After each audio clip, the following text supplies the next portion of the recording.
Good afternoon, everyone. My name is Jesse Randall, and I'm the founder and CEO of Sweater, who is hosting Founder Saga for us this week. So Sweater's whole objective is to open up the venture capital asset class for everyday people to be able to invest and take part in the privately funded venture capital market.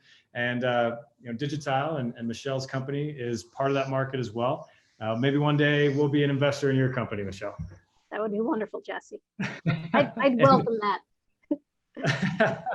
And of course, welcome to Michelle Eichner, the founder and CEO of Digitize. We are excited to have you here, and thanks for making time for us. I'm excited to dig into your story. Great, I'm looking forward to it. Well, the way that we always like to start this off is, our audience really needs to know and understand a little bit more about you and a little bit more about Digitize and where you came from. But first, I think that it's instructive for everyone to understand where Digitize is at right now. Okay. So maybe just the high level pitch, and any kind of stats that you might provide that kind of gives people a view into the reach and the impact that you're having in the world. Yeah, so at the highest level, what is Digitize? Digitize is really a tag management solution that lets you tag your files so that you can search across your entire Google Drive, your Dropbox, your Slack, your Gmail. We have files everywhere, and you need some way to organize all those files, and we have a tag management solution that lets you organize by tagging, searching, and bringing it all under one umbrella, but without moving your files anywhere. They stay where they are, and we just centralize your searching and tagging. Oh, that's awesome. So how do you measure your reach or kind of your stage? Yeah, so I think there's a couple things. So one, we actually just pretty much finished raising around on a convertible note of $1 million. So I'm happy to share that is finally off our plate, and we can kind of go heads down now without having the burden of raising capital. From the product perspective, I think there's a variety of things. One, which is this last year, it's been really about trying to identify the use cases that are very important to the market. What is it they find valuable? What is it they need? And delivering on that promise of those use cases that businesses need. We sell to businesses. So if you're working in a marketing department, a sales department, where you have tons of files spread across all of your team and all these different locations, Digitize that solution to help you organize. And so it's become even more valuable since COVID, in a good way for us, where people are trying to really help themselves organize without having to be able to, without kind of leaning over the office, open office desk next to you and saying, hey, Jesse, where's that file? Where's that data sheet? Where's that PowerPoint that you just sent me? I can't figure out, did you Slack it or did you, send it through email? Yeah, I've lost enough stuff across all the channels that we we organize ourselves in. It really is chaotic. I think it's interesting and maybe somewhat instructive to just talk about timing and market timing. I remember I did I guess an MBA internship would be the right way to say it, back in 2011. And I worked with a company during that was trying to do this. And in 2011, they just didn't have the technology to be able to do it in a way that had a good user experience. And it just wasn't possible yet. So besides the fact that it's a great idea, they couldn't pull it off 10 years ago. But now, obviously you guys are in a great spot. You're doing well. Yeah, I think part of that has to do with the proliferation of cloud solutions since 2011. More and more companies have adopted different platforms in order to just manage everyday tasks. And as a result, we've just taken on so many different applications that made the problem that much more exponentially large. And then I think also, it took some time, right, to sort of figure out what was the value prop. What is that sweet spot that's really valuable to you to help you figure out how to organize this stuff. And so it took some time to work through that, set of use cases that made it valuable enough. And I think probably since 2011, 2012, there's been all sorts of comments on the forums of Google Drive and Dropbox that they've wanted those companies to introduce the concept of tagging, and they have never introduced this. But so it's been a pain point that's been around for a long time. And it was a matter of us kind of drilling in and identifying what are people complaining about these applications, and then figuring out how to hone in on those problems. Gotcha. Well, let's take a step back in time and go back to what we like to refer to as the back of the napkin moment. So where did this idea stem from, and what was the original plan? And is it the same as what you've actually built? Yeah, so the original plan was really more of a cross-platform search engine. So I had this problem. I oversaw product marketing, customer marketing at a tech startup in New York, had a team of 10, and it was a B2B marketing technology of which we had probably 30, 40 salespeople. Additionally, in addition to this, marketing people, kind of the customer success team, of which everybody started using more and more technology in 2015. That's when Slack started to become super popular, and Slack became a verb, which is, hey, Slack me that file. And as a result, I was trying to solve this problem for my team because I couldn't keep everybody up to date with the latest collateral that we were producing as a team, not to mention all the stuff we were producing that we needed to make sure we always could find, so we could essentially be more productive and efficient without having to recreate the wheel because I couldn't find a file. And how many times have you recreated a document because you couldn't find the PowerPoint slide that you ultimately wanted to, kind of reuse? And so it really stemmed from having that issue myself, and I had the issue in prior lives as well, but wanted to bring something forward, looked for things out on the marketplace, found some point solutions that were very unique for a particular vertical, like a sales enablement vertical. But this isn't a sales problem. This is a company-wide problem, and it's agnostic for just about every part of the business. Mm-hmm. Gotcha. So, in looking at today, right? I guess the question I would have is, so you're saying that was back in 2015 when you were originally looking at that. Yeah. So how long from then until you really got into the company and started dedicating yourself full time to this? So I started thinking hard about Digitize, the concept, in 2017. Kind of doing some, as you called it, back of the envelope drawings, working with my co-founder Josh Lapel on just kind of some mock-up wireframing and kind of working through it. We didn't really get, I'll say, dive deep. We had some, we started doing some stuff part-time while we had our full-time gigs, and eventually went really full-time in 2019 and started getting a developer full-time on this and working with someone who could really put this concept together with us. We're both really business people and have the business background, but neither of us are developers. So that was a little of a challenge as well, is finding the development side to work with us. Gotcha. Yeah. Okay. So, one of the topics we decided to discuss was, first money, right? Which I really, define as raising the first round is always challenging, right? And I don't know what your circumstances are like, if you're willing to dive into it, and understanding, what it's like to start a company and lead it to a point where it's, worthy, so to speak, of being able to have outside funding. So why don't we dive into that story for a minute? And at what point did you start, I suppose the right word would be, focusing on wanting to get funding and knowing that you were going to go down this path? And what did that path look like until you really got your first check in the door? Yeah, so initially it was, I'll say, bootstrapped out of the gate, and this is my second startup. I've had a successful startup that was, I was fortunate to have been acquired and made a little money there. And so I bootstrapped this, and we worked no salary for a long while, like every startup, and just put our own personal time into it, plus the cash, and the cash we used towards the developer, right? So as we started getting more momentum and getting feedback from the market is when we really said, okay, there's something here. We probably need to look at expanding our investment pool beyond what we had put in. So at that point, we started talking to the local, really in Phoenix, the local angel groups. We also got involved in Venture Madness, which is a pitch contest here locally. Got involved with the Arizona Commerce Authority and also won their pitch contest. So we were very fortunate to have gotten into both of those groups that then opened up lots of doors for us to meet investors, angels to early seed VC investors. And that really helped, just kind of talking to people, understanding the market, understanding my previous business, I bootstrapped. and never took a dime from outside capital. So I'd never done the raising of capital rounds. So I had a lot to learn there, and to really appreciate what it took, and frankly, what you think about, companies and how you make your decisions.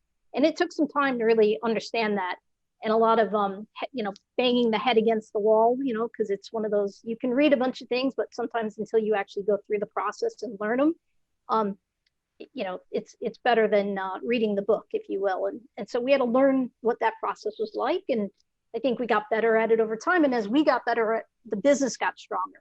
And obviously there's a correlation on, investing interest with success of a business and the milestones that that business has. And so we were fortunate to grow a large freemium user base, which was an attractive thing to investors because it showed a sign of some kind of product market fit. And that's what kind of helped open up our doors to being able to raise some additional capital. Gotcha. So what kind of time period were you looking at here? Like between, starting and bootstrapping and really bringing in that outside capital? Yeah, so we started raising really hard the spring of 2020. So really, we kicked it off with the Unmet Conference, which was, I think, May 15th of this calendar year, which is right in the heart of COVID, which was interesting timing in and of itself. And we got some angel investors, an angel group, Math Venture Partners is participating in around. We're in Math Venture 100 group. And we just continue to add to the investment through angels and angel groups. Gotcha. Is Math out of Texas or are they somewhere else? Chicago. Oh, they're Chicago. Oh, yeah, they are Chicago. That's right. Yeah. That's a great partner to have. As you're going through that, I mean, what challenges did you face as you were trying to weave the right story? Yeah, I think I think your story is different a little bit on what you need to pitch to angel investors versus VCs, right? Oh, that's good. Let's dig into that. Yeah, that's a biggie. And that took a little bit of time to kind of learn because angel investors have a very different way of evaluating a business and than a VC. And so we were kind of going down both paths, which was a little bit of, schizophrenia because you're having conversations of and you want to create one deck and it's hard to create one deck that's going to fit both audiences. And over time, we had to learn kind of what each audience need, and we would kind of alter some slides and kind of the talk track a little bit, depending on whether you're speaking to an angel investor or VC. But there's complete nuances on how they evaluate their investment. Mm-hmm. So let's dive in on some of that nuance. Yeah. I mean, I think between you and I, we probably know pretty well, but let's dive into it for our audience. I mean, What's the difference? What does an angel need to hear that's different than a VC? Well, I think, an angel's less sophisticated on how they probably approach looking at the business model, diving into the mechanics of the business, how you're going to really get to that next level. They kind of probably evaluate the idea. They evaluate you, right? Everybody evaluates you. It's not to say VCs don't, because that's obviously the founders is what it's all about at the beginning. But I think how they evaluate the you is a little bit different than how a VC may evaluate you.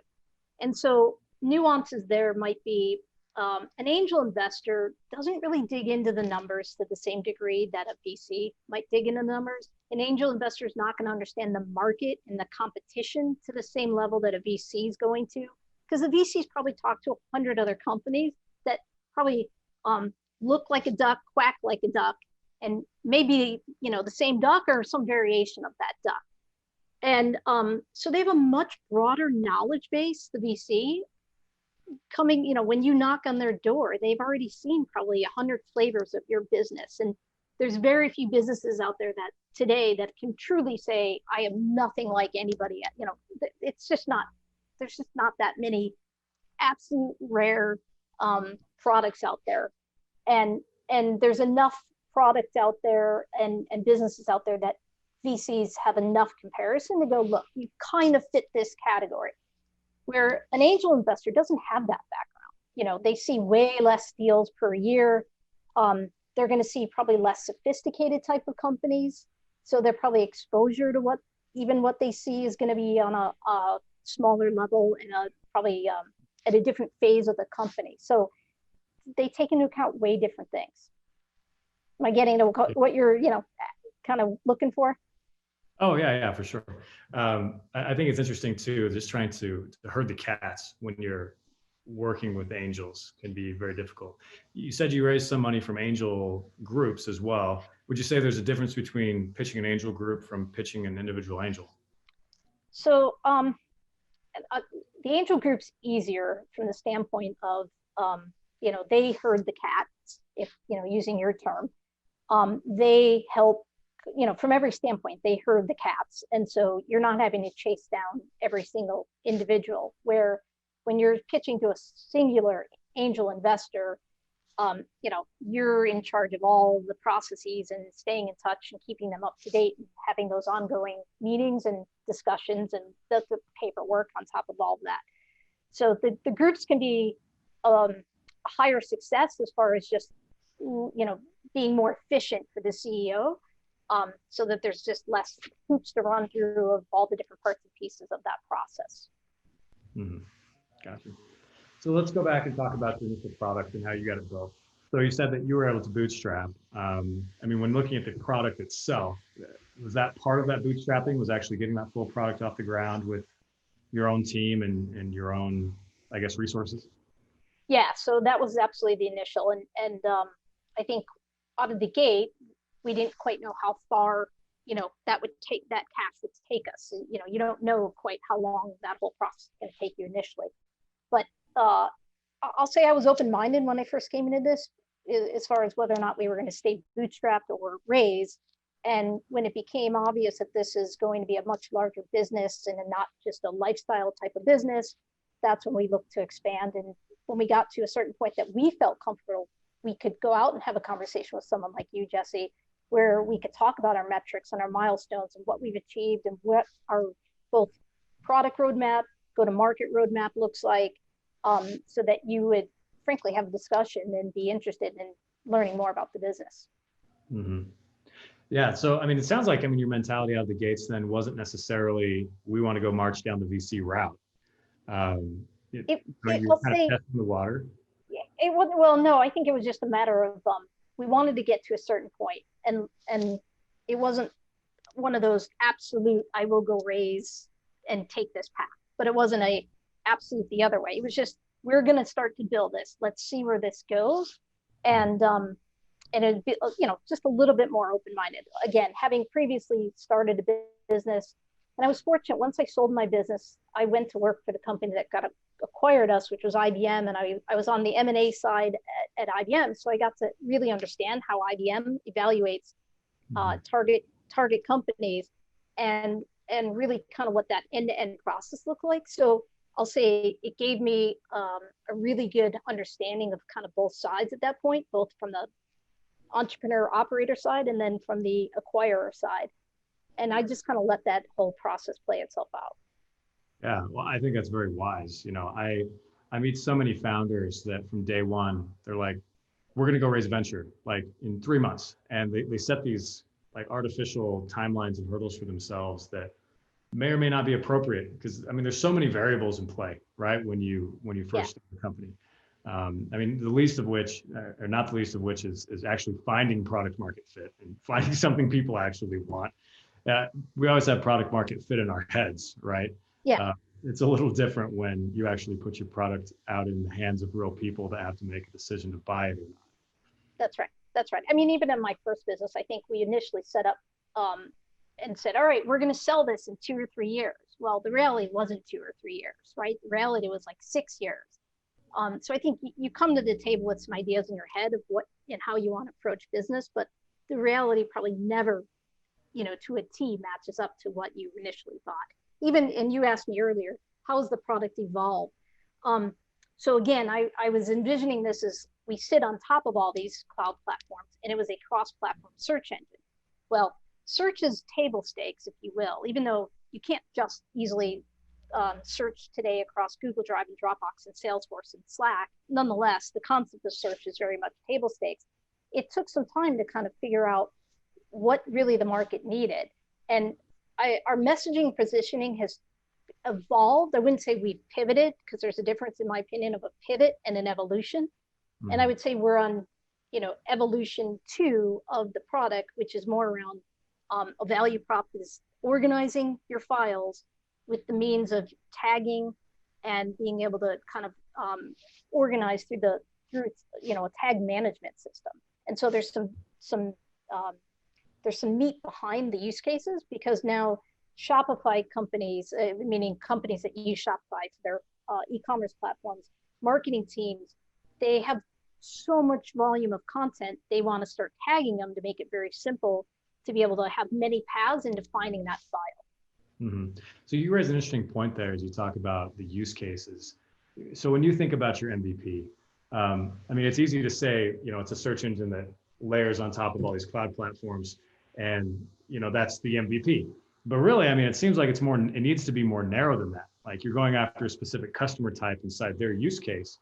So did you select a use case, or was that part of your discovery process? So it was a little bit of the discovery process. We lucked into a little bit of our market by, again, combing. We had a good idea that we wanted to focus on Google Drive and Dropbox, and combing the forums and understanding what the complaints are on the forums helped narrow our scope. That being said, we took that and we started creating blog posts to address those pain points in the marketplace. And over time, we recognized that the Organized Google Drive blog, or 8 tips to organize Gmail, started to drive huge amount of SEO organic traffic. And that kind of helped bring us forward into really focusing on companies that use Google Drive and Dropbox. And then over time, as we got deeper into the use cases and companies are finding us left and right, we started to identify verticals.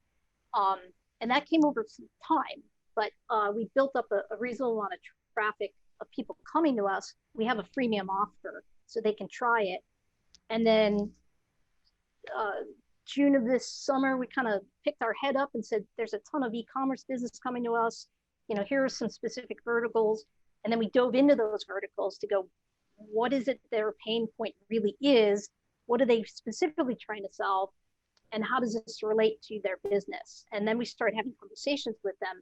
And it's taken us time to kind of build out those use cases, but we're getting tighter on our messaging for those particular verticals, and delivering more and more on the promise that we're starting to gain more and more traction with these particular audiences and verticals.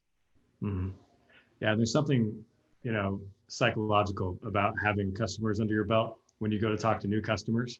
It's really hard when you first go to sell, when you don't have anybody using it.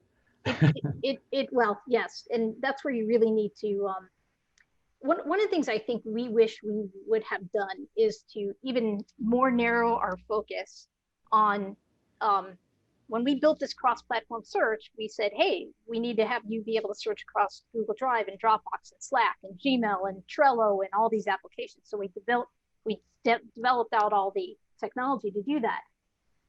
In hindsight, we probably just should have focused on Google Drive, and we would have been able to solidify something right there quicker, because we would have spent less time trying to develop all these other applications and APIs and things. And then start digging into the use cases specific to that one particular platform. But that sort of was an evolution of thinking. Initially, we were a cross-platform search, then recognizing the market needed something different than cross-platform. They mentally needed something that was going to organize their Google Drive. And it just kind of evolved from there. But, this is where I think every operator has some elements of what their vision is initially that ultimately gets changed somewhere down the line. Yeah, always, right? Never fails. Yeah, and I think that brings up a good point. So, I've never been involved in a product creation process, especially for an MVP, that didn't run into some kind of trouble. Trouble is relative, right? Some challenge that maybe seemed insurmountable or cause other issues or change the dynamic of the product. So what happened to you? Because certainly there's got to be a story in there somewhere.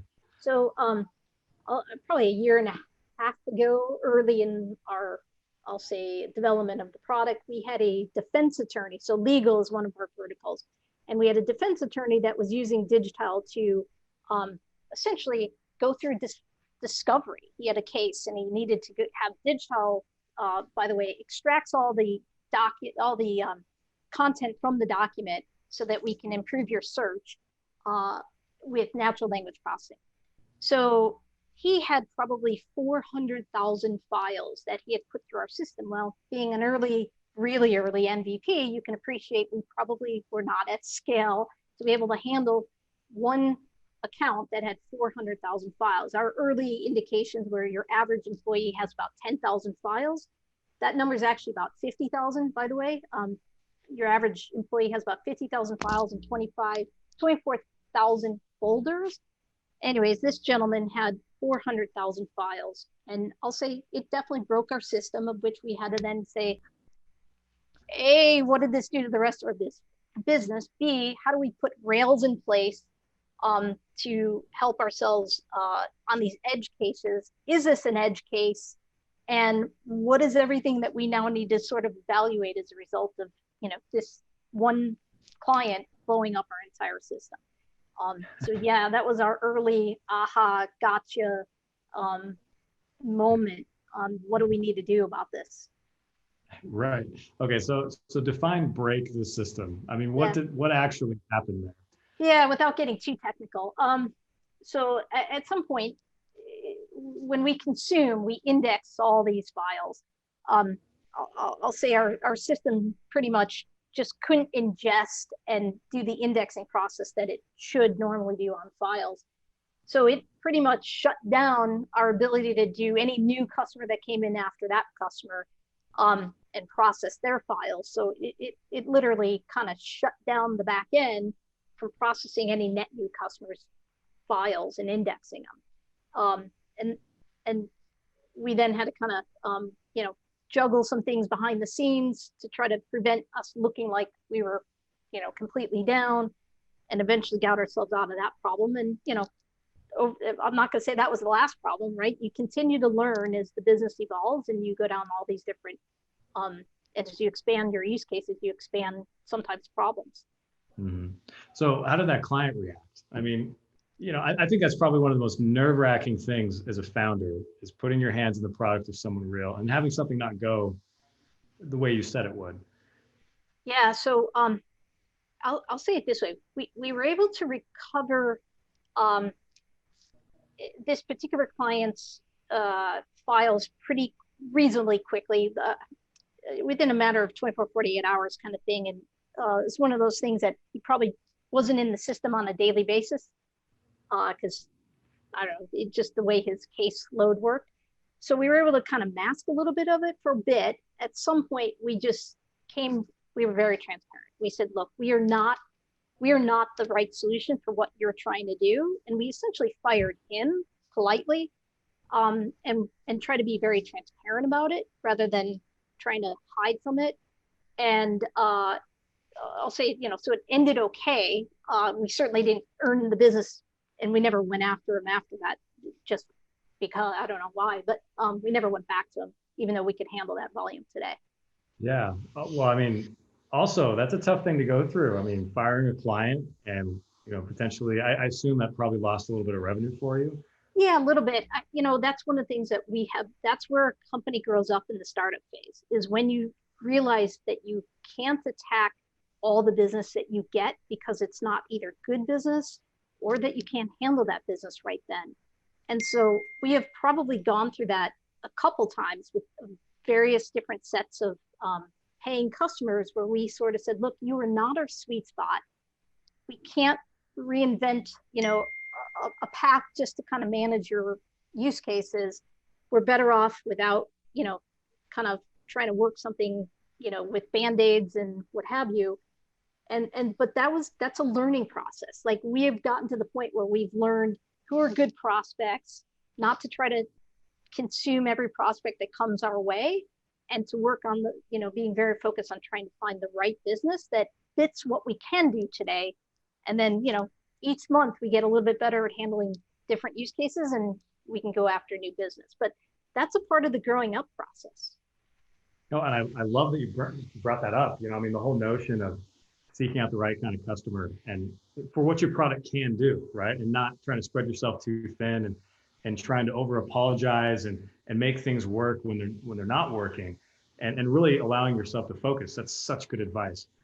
It's hard. I mean, like I said, it takes, again, some banging your head against the wall probably a few times. And depending on where you are in the phase of your business, it gets easier actually to recognize those moments in which you need to fire somebody, fire a client, that is.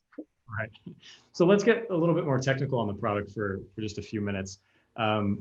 So tell us more about how, like, what approach you took to actually getting the product built. Like, did you hire your own team? Did you outsource it? What kind of, maybe not get into languages, but like, what was your overall strategy for actually getting that built as you were self-funding? Yeah, so the very initial stage was someone that we had worked with who kind of did some stuff on the side while they had their day job. And then we had to grow into eventually that individual not actually wanting to join the company and then transitioning to bringing people on full time. And so eventually we brought folks on full time that, work with us inside our office and where we sit side by side, not so much now, but have been sitting side by side with each other. We did a little bit of outsourcing here and there to some India, learned some interesting things about outsourcing as well, to offshore, if you will. Ultimately, we're very comfortable with, at this point where we have our own team, we've got several developers that work on the system now, and we're to the point where we can actually manage some offshore if we wanted to take some offshore, and have people kind of here and there. We're not currently entertaining that, but we are at a point where we could entertain it if we wanted to. Mm-hmm. Gotcha. So at this point, then, how much of your development is in-house versus? It's all in-house at this point. So we've brought it all in. It's been in-house actually for probably a year and a half. Like, it was really the early days that it was not, but it has been in our four walls. We recognize kind of the value of having someone a part of the team who can whiteboard with us and really work with us on the use cases. Yeah. We move much quicker, right? There's something to say about how quick you can move when you're working with an outsource, whether it's onshore or offshore.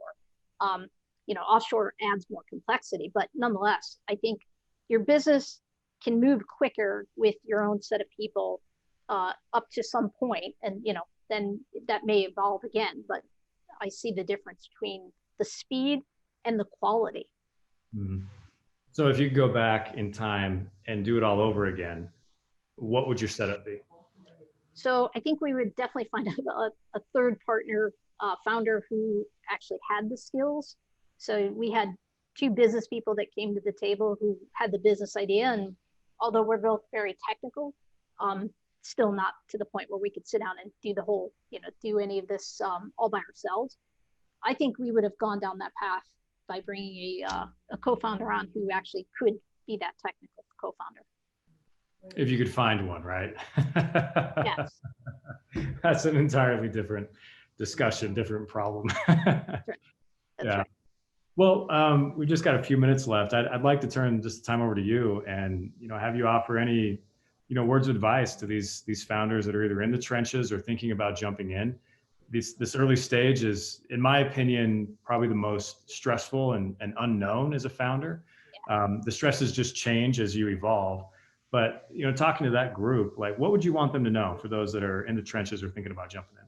So I think there's probably an element around raising capital on, you said it earlier, I think there's founders that come to the table that just absolutely start out with the mindset of, I am going to raise capital, and to your point, put a definitive timeline. And sometimes that timeline is just because they're not in a position to carry themselves. But nonetheless, I think it's important to understand what someone in your shoes looks for and what the investment community is looking for out of a startup in order to see them as a viable investment vehicle. And so I think having the mindset of from day one of raising capital is fine, but I think you need to really appreciate what are the milestones that the business needs to be at before you start having those conversations. And frankly, you can have some of those conversations to get your feet wet, and do it with kind of a group of investors you probably wouldn't normally approach in order to use it as training ground. But kind of recognize that you want to kind of work your way into the whole investment community strategically, and not just kind of go after anybody and everybody to learn and listen to your story, because you've got to have a very specific set of business plan, milestones, achievements. And if you can't show that stuff, an angel investor and certainly a VC is just not going to really probably give you the time that you're looking for, and in turn invest the kind of capital that the business is probably looking for at that stage. Really good advice. Well, Michelle, thank you for spending time today and for bearing with the technical difficulties. You're awesome. I think that as you move forward, we'll keep watching and watching you make progress. And we wish you the very best as you execute, especially in this crazy business environment we're in these days. I think 2021 is going to be a fantastic year. I think so too. And thank you and for having me, and thank you for including Digitize as part of your kind of Saga stories. Yeah, it's our pleasure. Absolutely. All right. Okay. Thanks so much, Michelle. Happy New Year, everybody, and happy holidays. Likewise.